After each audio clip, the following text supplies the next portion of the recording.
Hello friend, welcome to my YouTube channel Spandan pathology. मैं doctor Nirmal आपके सामने आकर हम एक नए टॉपिक पे डिस्कस करने के लिए आज का जो हमारा टॉपिक है जिसके ऊपर हम लोग डिस्कस करेंगे, जिसके बारे में हम लोग आज पढ़ाई करेंगे, उसका नाम है कॉजेज ऑफ सिबो। मतलब जैसा कि आपको मालूम है सिबो क्या होता है। सिबो का मतलब होता है स्मॉल इंटेस्टिनल बैक्टीरियल ओवरग्रोथ। यह हमारे इंटेस्टाइन में, मेनली स्मॉल इंटेस्टाइन में बैक्टीरिया अति वृद्धि हो जाता है, मतलब ज्यादा ओवर ग्रोथ हो जाता है, तब सिबो हमारी डिजीज कंफर्म होती है। तो इसका कारण क्या है, सिबो होने का कारण क्या है? कॉजेज, कॉजेज का मतलब होता है कारण। तो सिबो होने का SIBO small intestinal bacterial overgrowth होने का कारण क्या है? किस किस वजह से हमारी स्मॉल इंटेस्टाइन में बैक्टीरिया ज्यादा हो सकता है, ज्यादा मतलब अति वृद्धि हो सकता है, ओवरग्रोथ हो सकता है। तो आइए हम स्टेप बाय स्टेप देखते हैं कि हमारे स्मॉल इंटेस्टाइन में बैक्टीरिया क्यों ज्यादा होता है, क्यों उसका अति वृद्धि हो जाता है, किस कारण से अति वृद्धि होता है, इस सब के ऊपर हम लोग आज डिस्कस करने वाले हैं। तो आइए देखते हैं। तो पहला जो कारण है, मेनली SIBO होने का 4 कारण मेन होता है, जिसमें से पहला जो कारण है वह कारण है लो स्टमक एसिड। लो स्टमक एसिड मतलब पेट में एसिड की कमी। याद रखिए, पहला जो कारण है जिसे हम बोलते हैं लो स्टमक एसिड या लो एब्डोमिनल एसिड भी बोल सकते हैं, मतलब पेट में एसिड की कमी, जिसे हम मेडिकल टर्म्स में बोलेंगे हाइपोक्लोरहाइड्रिया। ओके, हाइपोक्लोरहाइड्रिया, उसे हम मेडिकल टर्म्स में बोलेंगे हाइपोक्लोरहाइड्रिया, और नॉर्मली हम बोलेंगे लो स्टमक एसिड, मतलब पेट में एसिड की कमी। ओके, यह कब होता है? तो बॉडी में बैक्टीरिया की ग्रोथ को कंट्रोल करने की क्षमता को कम कर देती है। अगर आपके पेट में एसिड की कमी है या हाइपोक्लोरहाइड्रिया है, तो देखिए हाइपोक्लोरहाइड्रिया मतलब लो स्टमक एसिड, उसी को हम हाइपोक्लोरहाइड्रिया बोलते हैं। तो अगर आपके पेट में एसिड की कमी है, मतलब जो पेट में गैस्ट्रिक एसिड वगैरह है, यह अगर कम है तो क्या होता है, बॉडी में बैक्टीरिया की ग्रोथ को कंट्रोल करने की क्षमता को कम कर देती है। तो हमारे बॉडी में या पेट के अंदर या इंटेस्टाइन में आप बोल सकते हैं, बैक्टीरिया के जो ग्रोथ के जो कंट्रोल करने का काम होता है वह क्या कौन सा कैसे करता है? तो जो स्टमक एसिड होता है, वह स्टमक एसिड इंटेस्टाइन में बैक्टीरिया के ग्रोथ को कंट्रोल करने का काम करता है। लेकिन यहां पे पहला कारण देखा गया है कि लो स्टमक एसिड या हाइपोक्लोरहाइड्रिया हुआ है, मतलब उसमें पेट की एसिड अगर कम गई है तो आपके इंटेस्टाइन में जो बैक्टीरिया है वह ग्रोथ करेगा, उसको कंट्रोल करने के लिए एसिड पर्याप्त आपके पेट में नहीं है, जिसकी वजह से वह अनकंट्रोल्ड हो जाता है। तो लो स्टमक एसिड मतलब hypochlorhydria reduce the body's ability to moderate bacterial growth factors that may reduce stomach acid level, मतलब बॉडी में बैक्टीरिया की ग्रोथ को कंट्रोल करने की क्षमता को कम कर देती है।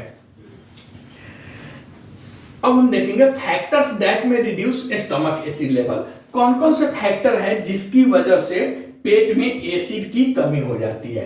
पहला आपने देखा लो स्टमक एसिड मतलब हाइपोक्लोरहाइड्रिया। हाइपोक्लोरहाइड्रिया क्या करता है? तो reduce the body's ability to moderate bacterial growth, मतलब बॉडीज में बैक्टीरिया की ग्रोथ को कंट्रोल करने की क्षमता को कम कर देती है। अब factors that may reduce stomach acid level, मतलब पेट में एसिड की मात्रा या एसिड की जो क्वांटिटी है उसको कम करने वाले कौन कौन से कारक है, किसके वजह से हमारे पेट में जो एसिड है जितना बनना चाहिए उतना नहीं बनता है? तो इसका 2-3 कारण है जिसकी वजह से हमारे पेट में जो एसिड जितना बनना चाहिए उतना नहीं बन पाता है। तो आइए देखते हैं क्या क्या कारण है।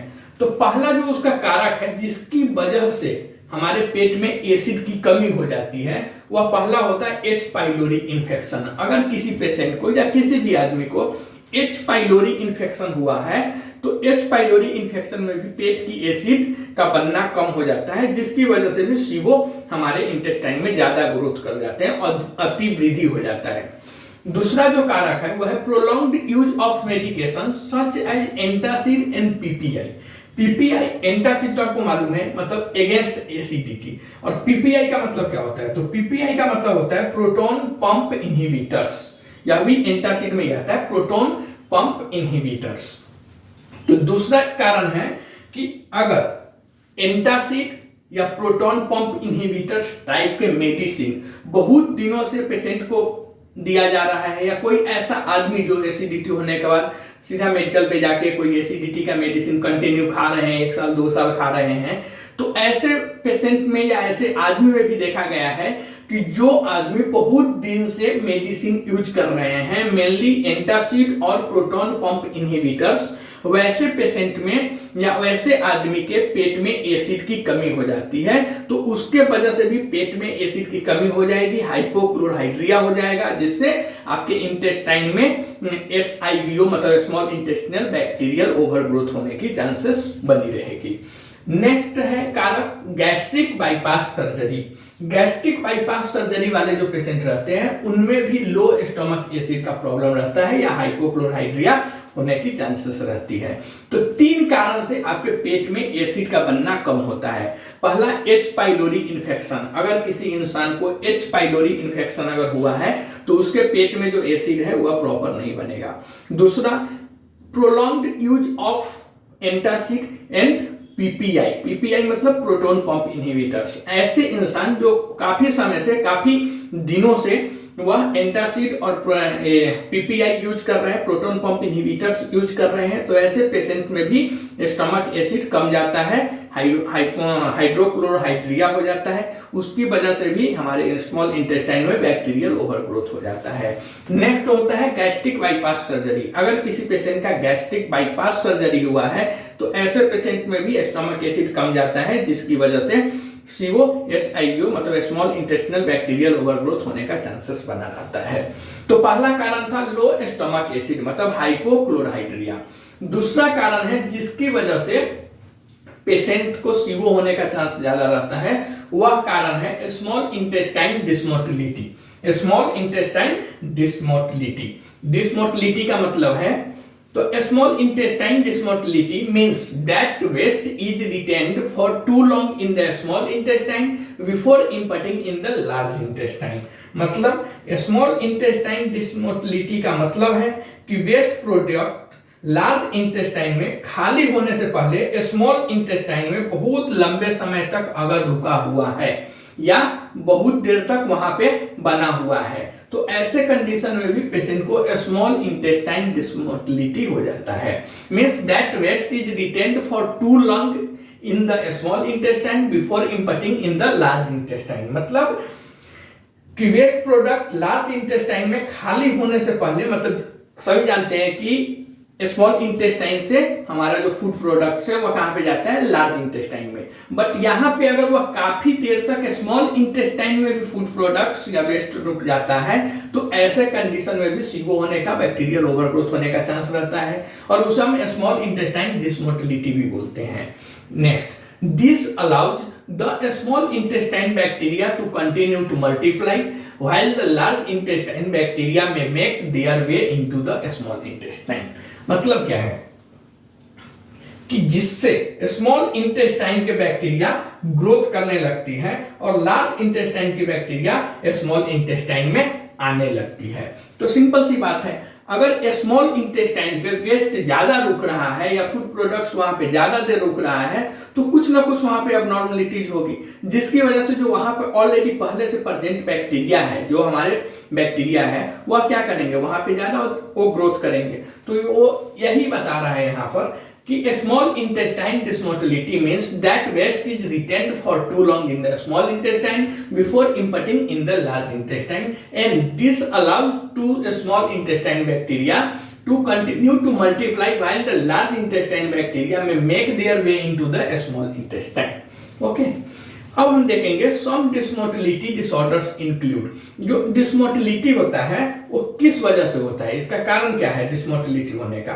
तो कुछ डिस्मोटिलिटी डिसऑर्डर्स जैसे कि first gastroparesis, second intestinal pseudo obstruction, bowel pseudo obstruction जिसे हम बोलते हैं। ऑलरेडी इसके ऊपर हमने एक लेक्चर बना चुका है, पूरा सीरीज ही इसका एक रेडी हुआ है, आप यूट्यूब पर देख सकते हैं, वो ऑलरेडी अपलोड है, ऑन एयर है। इंटेस्टिनल सीडो ऑब्स्ट्रक्शन क्या होता है, ओके। नेक्स्ट होता है हाइपोथायराइडिज्म। अगर किसी पेशेंट को थायराइड की प्रॉब्लम है, थायराइड की कमी है उसके बॉडी में, तो भी यह स्मॉल इंटेस्टाइन डिसमोटिलिटी होने का चांस रहता है। तो स्मॉल इंटेस्टाइन डिसमोटिलिटी होने का 3 मेन कारण है, gastroparesis, intestinal pseudo obstruction and hypothyroidism, thyroid की कमी। ओके, तीसरा जो कारण है जिसके वजह से सीवो हो सकता है, आपके स्मॉल इंटेस्टाइन में बैक्टीरिया का ओवर ग्रोथ हो सकता है, उसका तीसरा जो कारण है वो तीसरा कारण है structural problems in the small intestine. Structural से आपको सबको समझ में आएगा स्ट्रक्चर। ओके, तो structural problems in the small intestine तीसरा कारण है जिसके वजह से सीवो होता है, आपके इंटेस्टाइन में बैक्टीरिया का ओवर ग्रोथ होता है। तो तीसरा कारण क्या है? Structural problems in the small intestine. Structural का मतलब होता है संरचना। ओके, तो स्मॉल इंटेस्टाइन में संरचनात्मक समस्याएं या problem can inhibit motility in the regular cleaning of residual bacteria and create extra nooks and crannies for bacteria to accumulate. मतलब क्या बोलता है कि स्मॉल इंटेस्टाइन में संरचनात्मक समस्या या प्रॉब्लम्स मोटिलिटी और पहले से प्रेजेंट वेस्ट बैक्टीरिया की नियमित सफाई को बाधित कर सकती है और बैक्टीरिया अतिरिक्त कोने या दरार में जमा होने लगते हैं। अगर आप सिंपल समझ जाइए कि अगर आपके स्मॉल इंटेस्टाइन में कुछ स्ट्रक्चरल प्रॉब्लम है, स्ट्रक्चरल मतलब इफ सपोज मान के चलिए कि कोई ऐसा अगर जिसका संरचना है स्ट्रक्चरल है, लेकिन इसमें अगर किसी कारणवश इसको हम ऐसे ऐसे करके कुछ अगर कर दे तो यहाँ पे एक कोना हो गया, यहाँ पे कोना हो गया, एक यहाँ पे नोक हो गया, कोना हो गया, तो ऐसे में क्या होगा, इसको क्लीनिंग करना इजी है कि हम ऐसे करके कहीं से भी इसको क्लीन कर लेंगे। लेकिन यहाँ पे क्या है कि कोने कोने में आप एक नॉर्मल घर की अगर देखेंगे तो नॉर्मल रूम की सफाई करना बहुत अच्छा रहता है, लेकिन अगर उसमें कोने हैं या फिर मेज है, टेबल है, तो उसके अंदर से कोई कचरा निकालना, वेस्ट निकालना में बहुत परेशानी होती है, प्रॉब्लम्स होती है। तो सेम यहाँ पे भी बोल रहा है कि अगर स्मॉल इंटेस्टाइन में कुछ स्ट्रक्चरल प्रॉब्लम है, मतलब वो उसका जो स्ट्रक्चर होना चाहिए उस सेम स्ट्रक्चर ना होकर कुछ चेंजेज है, तो ऐसे कंडीशन में क्या होता है कि मोटिलिटी और पहले से जो वहां पे प्रेजेंट बैक्टीरिया है, जो पहले से आपके स्मॉल इंटेस्टाइन में गुड या बैड बैक्टीरिया है, उसको नियमित मतलब रेगुलर सफाई करने में प्रॉब्लम उत्पन्न होती है, मतलब बाधित कर सकती है। और बैक्टीरिया क्या होता है, अगर प्रॉब्लम पूरा साफ नहीं होता है, बैक्टीरिया प्रॉपर क्लीन नहीं होता है, तो वह बैक्टीरिया कहां पे, तो किसी कोने या दरार में आपके इंटेस्टाइन के अंदर जो स्ट्रक्चरल प्रॉब्लम्स हैं वहां पे जाके वह छुप सकता है या बैठ सकता है। Okay, structural problems include, structural problem कब होता है, तो स्ट्रक्चरल प्रॉब्लम्स इस कंडीशन में होता है अगर पेशेंट्स को स्मॉल बाउल डायवर्टिकुलोसिस है, अगर किसी पेशेंट्स को या किसी आदमी को स्मॉल बाउल डायवर्टिकुलोसिस है तो इसमें भी स्मॉल इंटेस्टाइन का स्ट्रक्चर चेंज हो जाता है। दूसरा होता है स्मॉल बाउल ऑब्स्ट्रक्शन। ऑब्स्ट्रक्शन मतलब मैं बोल दिया जैसे कि जो आपके इंटेस्टाइन है, जो आपका स्मॉल बाउल मतलब छोटी आंत है, उसमें कुछ रुकावट पैदा हो रही है, तो ऑब्स्ट्रक्शन की वजह से भी स्ट्रक्चरल प्रॉब्लम इंटेस्टाइन का होता है। और दूसरा है एब्डोमिनल एडिशंस। एब्डोमिनल एडिशंस भी एक कारण है जिसके वजह से स्मॉल इंटेस्टाइन का स्ट्रक्चरल प्रॉब्लम होता है। तो इसमें भी 3 कारण है जिसके वजह से स्ट्रक्चरल प्रॉब्लम ऑफ इंटेस्टाइन हो सकता है, मतलब आपके इंटेस्टाइन में स्ट्रक्चर का प्रॉब्लम हो सकता है। पहला कारण है स्मॉल बाउल डायवर्टिकुलोसिस, दूसरा है स्मॉल बाउल ऑब्स्ट्रक्शन और तीसरा है एब्डोमिनल एडिशंस। ये 3 कारण के वजह से भी स्ट्रक्चरल प्रॉब्लम्स हो सकता है ऑफ इंटेस्टाइन। इंटेस्टाइन का आपका स्ट्रक्चरल प्रॉब्लम हो सकता है। अगर स्ट्रक्चरल प्रॉब्लम हो जाता है इंटेस्टाइन का तो ऐसे कंडीशन में क्या होता है, it can inhibit motility and the regular cleaning of residual bacteria and create extra nooks and crannies for bacteria to accumulate. This can be caused by gastrointestinal disease or by complications of surgery. Okay. चौथा जो कारण है जिसकी वजह से आपको सीवो हो सकता है या स्मॉल इंटेस्टिनल बैक्टीरियल ओवरग्रोथ हो सकता है, वह है over use of certain medications या मेडिसिन्स। मतलब मेडिसिन्स का, ऐसे मेडिसिन्स का जिसका आप ओवर यूज कर रहे हैं, मतलब ओवर यूज का मतलब होता है अत्यधिक यूज कर रहे हैं, जितना आपके बॉडी को चाहिए उससे ज्यादा यूज कर रहे हैं। या किसी भी मेडिसिन का एक टाइम रहता है कि आप इतना दिन लेना है, उसके बाद भी आप कंटिन्यू ले रहे हैं। बहुत ऐसे इंसान है या बहुत ऐसे मैं पेशेंट को जानता हूँ कि वो एक मेडिसिन कुछ अच्छा लगे तो कंटिन्यू लेते रहते हैं। तो इसके वजह से भी क्या होता है कि बैक्टीरिया आपके स्मॉल इंटेस्टाइन में ओवर ग्रोथ कर सकते हैं। तो over use of certain medications मतलब कुछ मेडिसिन के अत्यधिक उपयोग से हमारे आंतों की नॉर्मल बैलेंस बिगड़ जाती है। हमारे जो नॉर्मल फ्लोरा है वह क्या होता है, चेंजेस हो जाता है या बिगड़ जाता है। कौन से मेडिसिन से, तो कुछ ऐसे मेडिसिन है जो अत्यधिक यूज करने से मतलब ज्यादा यूज करने से आपके आंतों की या आपके पेट की नॉर्मल बैलेंस बिगड़ जाता है। तो पहला ऐसा मेडिसिन है जो होता है एंटीबायोटिक्स। एंटीबायोटिक्स का यूज डॉक्टर्स के निगरानी में ही करना चाहिए, डॉक्टर्स एडवाइस पे ही करना चाहिए। आप खुद से अपना डिसाइड नहीं ले सकते, अपना डिसीजन नहीं ले सकते हैं कि हमें कितना एंटीबायोटिक्स खाना है। एंटीबायोटिक्स का एक प्रॉपर डोज होता है और प्रॉपर उसका एक टाइम रहता है, कितना दिन लेना है, कितना टेबलेट लेना है, कितना mg लेना है, यह सब एंटीबायोटिक्स में एक फिक्स होता है। बट बहुत ऐसे पेशेंट्स है कि उनको अगर एक बार याद रह गया कि हाँ मेरे को लास्ट टाइम फीवर आया था या लास्ट टाइम मुझे लूज मोशन हुआ था तो मैंने ऐसा मेडिसिन खाया था, पैरासीटामोल खाया था, तो पैरासीटामोल तो चलो, लेकिन उसमें मैंने डॉक्सेफ खाया था या सिफोडॉक्सिन खाया था या सिफिक्जिन खाया था। अभी नेक्स्ट टाइम भी फीवर वो होगा अगर, या उनके घर में किसी को या उनके बच्चे को भी, अगर बच्चा है 10-12 साल का है उसको भी अगर फीवर हो रहा है तो सेम मेडिसिन एक बार डॉक्टर को दिखाएंगे, उसी को कंटिन्यू करते रहेंगे। तो ऐसा नहीं करना है। अगर ओवर यूज आप एंटीबायोटिक्स के कर रहे हैं तो वो आपके बॉडी में कहीं ना कहीं जाकर नुकसान भी कर सकता है।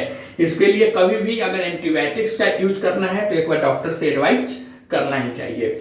दूसरा मेडिसिन है नारकोटिक्स। नारकोटिक्स का मतलब होता है नशीला पदार्थ। नारकोटिक्स का मतलब है यहाँ पे नशीला पदार्थ। उसका भी अगर आप ओवर यूज कर रहे हैं, कुछ ज्यादा यूज कर रहे हैं तो उससे भी सीओ होने का चांसेस होता है। नेक्स्ट है gastric acid suppressants. Gastric acid suppressant का मतलब होता है कि गैस्ट्रिक एसिड कुछ ऐसे मेडिसिन है जिसके वजह से गैस्ट्रिक एसिड कम जाती है हमारी बॉडी में, हमारे पेट में। तो इस गैस्ट्रिक एसिड भी, या इसे हम बोल सकते हैं गैस्ट्रिक एसिड दमनकारी मेडिसिन।